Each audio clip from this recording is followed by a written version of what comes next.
বলো বলো আমি বলো বলো তারা ব্যতীত এই আমরা বলতে না কেন বলো আল্লাহ তাআলা ব্যতীত আর কোনো মাবুদ নাই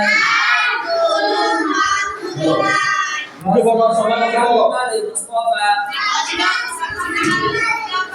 আল্লাহ তাআলার রাসূল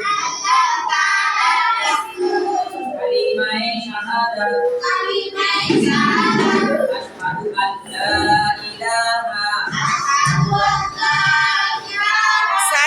সায়রা বলে না সায়রা বলো ওয়া আশহাদু আন্না মুহাম্মাদান আবদুহু ওয়া রাসূলুহু হ্যাঁ সুন্দর করে বলো সবার আম্মুরা দেখবে তারপরে কালিমায়ে শাহাদাতের অর্থ আমি সাক্ষ্য দিচ্ছি যে